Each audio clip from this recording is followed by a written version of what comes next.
Olá, meu nome é Hidalgo Matos, sou especialista em Direito da Saúde e este é O Juridiquês por Trás da Medicina, nosso programa onde tratamos de assuntos ligados à saúde com enfoque jurídico.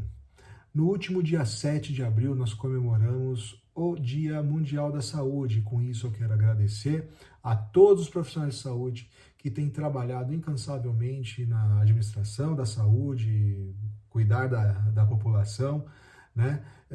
Não só os profissionais mais conhecidos aí da saúde, mas você também, que é administrador hospitalar, que você é recepcionista, segurança, trabalha na faxina, vocês têm um trabalho fundamental para cuidar da gente, tá? Muito obrigado a todos vocês que têm cuidado da nossa saúde e bem-estar.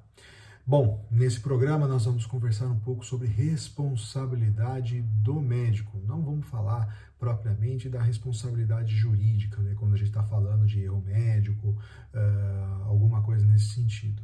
Nós vamos falar sobre a autonomia do médico de prestar o serviço e também da segurança dele nessa prestação de serviço, ok?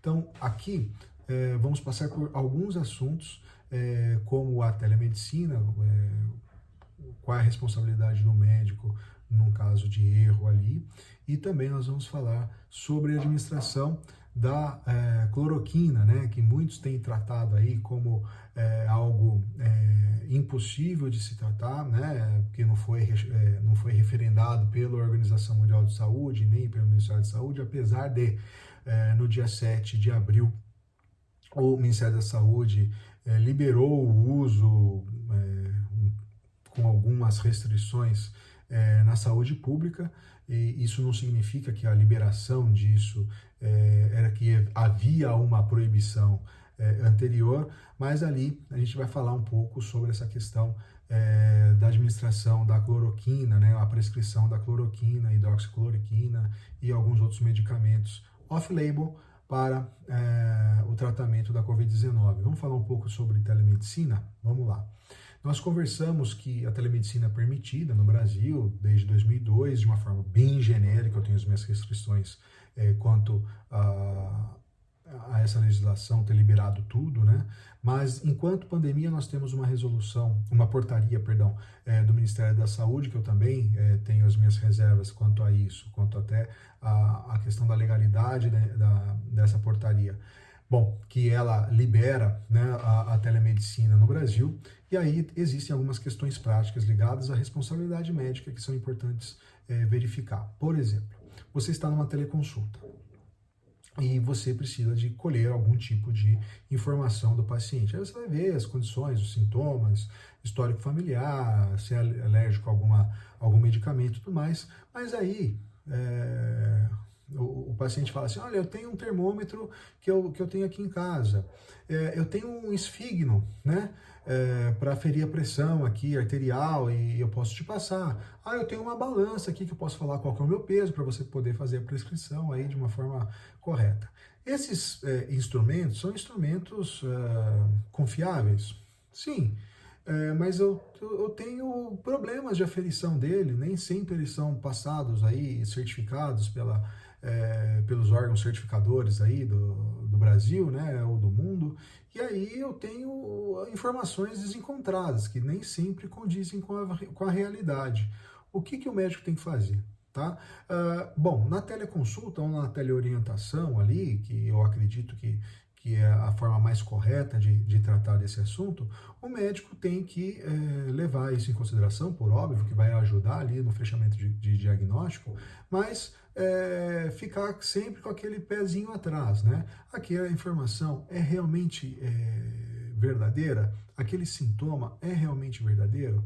Então, é importante, quando você for colher essas informações, depois, né, dessa consulta, redigir direitinho no prontuário do paciente. Olha, o paciente me falou que ele estava com febre de X graus há X tempo. Olha, até tem paciente fazendo curva térmica, né? Faz lá uma tabelinha de Excel, depois informa isso pro médico.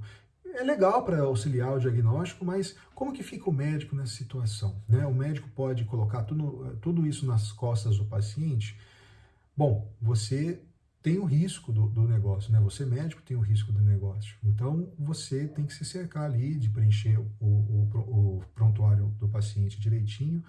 Se houver ali um entendimento de discrepância dessas informações, não feche o diagnóstico sem pedir para o paciente ir até o consultório, né, para fechar isso. Lógico, se não for um caso que ele precisa ficar em isolamento, por exemplo, no caso de ele ter contraído o Covid-19, né? Então, é importante verificar essas questões com cuidado para que você também não banalize, né, a teleconsulta.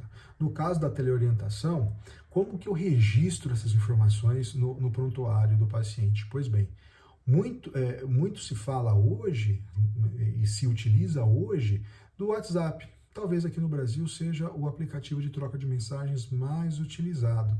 E dentro do WhatsApp, ele tem ali uma funcionalidade interessante, que é de você copiar essa conversa, né? Você exportar essa conversa e ele vai criar um arquivo compactado, a gente chama de .zip. Então é importante você pegar essas informações, transformar ela em texto, né? Porque ela vai vir em texto, e você insere isso depois no prontuário do paciente. É importante para você não perder essas informações ali, caso você perca o telefone e tudo mais. Lembrando que o prontuário do paciente tem que estar no prontuário do paciente, não no seu celular, tá ok? Então é importante você ir lá exportar a conversa, imprimir isso e colocar no prontuário do paciente e fazer as devidas anotações. Ah, Idalvo, eu estou utilizando o Messenger do Facebook. Ah, Idalvo, estou utilizando o Telegram. Esses aplicativos têm situações semelhantes. Eu não me lembro exatamente se existe no Messenger do Facebook alguma coisa nesse sentido, mas você pode copiar aquelas conversas e transcrevê-las num arquivo Word e fazer as anotações do prontuário. E inserir, né, todas elas no prontuário. O Telegram também exporta a conversa, tá? Então é importante vocês terem isso, tá ok? Passando um pouquinho sobre a receita da cloroquina, que eu acho que é a questão aí mais emblemática aí dos últimos tempos. A Organização Mundial de Saúde não referendou ali, não assinou embaixo, vamos dizer assim, o uso da cloroquina, hidroxicloroquina para o tratamento da Covid-19. O Ministério da Saúde, no dia 7 de abril, soltou uma nota liberando isso nos serviços de saúde da rede pública, mas a gente sabe, né, que muitos estão sendo tratados já com esse medicamento que não é para não é para o Covid-19. Nós chamamos isso um uso off-label do medicamento, tanto porque esse medicamento é utilizado para tratamento de malária e tratamento de lúpus. Então é importante ressaltar, não é um remédio para a Covid-19. Bom, Idalvo, mas eu não posso receitar? Pode, por quê? A gente vai dar uma passeada aqui em algumas situações aqui do Código de Ética e algumas outras coisas que estão na lei. É importante a gente saber disso, né? Vamos lá. O médico ele tem essa responsabilidade, tá? O médico ele tem que utilizar os meios cientificamente respaldados, existentes, os meios existentes para poder tratar o seu paciente, né? Então, é importante o médico lembrar disso. Então, nunca foi proibido a receitar um remédio off-label. O caso mais caricato ali são os medicamentos para disfunção erétil, né? Principalmente o Viagra, né? Ele foi feito para alguma coisa e no final das contas ele está sendo utilizado para disfunção erétil. Então é importante saber que existem medicamentos que podem agir no organismo do paciente para outras finalidades, que me parece ser o caso da cloroquina e hidroxicloroquina. Vamos lá, nos princípios fundamentais, capítulo 1 do Código de Ética Médica. O médico não pode, em nenhuma circunstância ou sob nenhum pretexto, renunciar à sua liberdade profissional, nem permitir quaisquer restrições ou imposições que possam prejudicar a eficiência e correção do seu trabalho. Ou seja, o médico está lá para fazer diagnóstico, para fazer o tratamento do paciente, qual seja o remédio que for. Lógico que ele vai ser responsável, né, por esse paciente, que é o que a gente vai falar agora, sobre eventual erro do seu discernimento ali, de ter feito um uso abusivo desse meio, dessa liberdade, né, que a gente fala. Só existe liberdade quando a gente tem responsabilidade. Vamos lá, então, capítulo 3, responsabilidade profissional, que é vedado ao médico, está aqui no Código de Ética Médica, artigo 4º, deixar de assumir a responsabilidade de qualquer ato profissional que tenha praticado ou indicado, ainda que solicitado ou consentido pelo paciente ou por seu representante legal. Ou seja, você tem responsabilidade, você é médico, você fazendo esse diagnóstico ou não, mas você tem autonomia para fazer isso. Vamos voltar um pouquinho falando sobre autonomia. Tem uma decisão muito legal do STJ, da ministra Nancy Andrighi, da terceira turma, o RESP 1.053.810 de São Paulo, que ela começa falando assim: somente ao médico que acompanha o caso é dado estabelecer qual o tratamento adequado para alcançar a cura ou amenizar os efeitos da enfermidade que acometeu o paciente. Ou seja, ali a gente tem a jurisprudência, né, o direito falando que o médico tem a liberdade de praticar os seus atos médicos. Nós temos uma lei que fala de atos médicos, nós temos diversas portarias do Conselho Federal de Medicina que tratam do assunto. Tá? Então, o médico não podendo sofrer qualquer tipo de restrição sobre a sua atividade, isso sendo consagrado pela lei, né, e pelo entendimento jurisprudencial que eu acabei de falar aqui para vocês, o médico pode receitar, isso sempre pôde receitar o medicamento que ele acha que é interessante para a cura do paciente. Ou seja, não é porque a Organização Mundial da Saúde não chancelou isso. Eu até acho que tem que ter um pouco de cuidado mesmo, porque a gente está utilizando de uma forma empírica até o medicamento, mas a gente não tem tantos estudos científicos falando disso.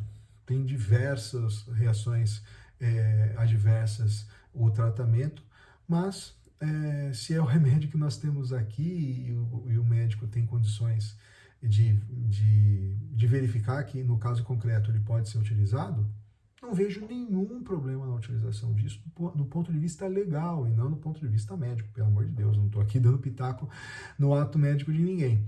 Mas, por outro lado, a gente tem que falar que, quando a gente prescreve um tratamento, a gente tem que falar sobre o consentimento do paciente. É aquilo que está escrito no artigo 4º do Código de Ética Médica. Vamos lá.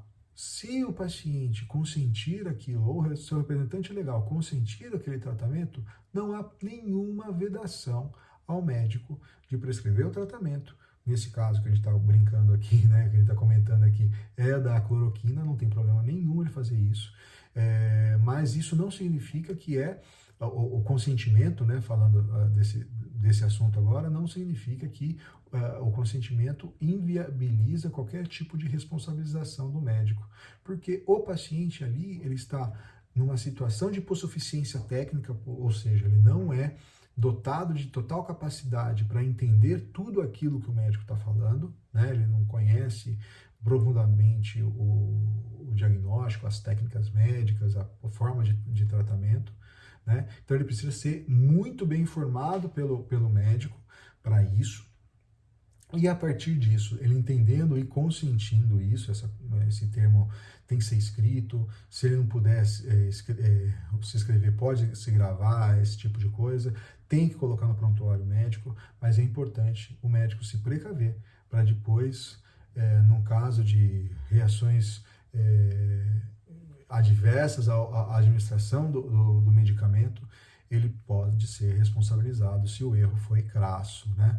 Lógico, nós estamos numa situação de pandemia, muitas vezes a gente relativiza, né, essas coisas, a gente chama isso de iatrogenia, né? O que significa que um erro médico ligado à iatrogenia ele não é de responsabilidade do médico, mas se no caso concreto o uso da cloroquina não é indicada, o médico pode ser responsabilizado sim sobre isso, tá ok?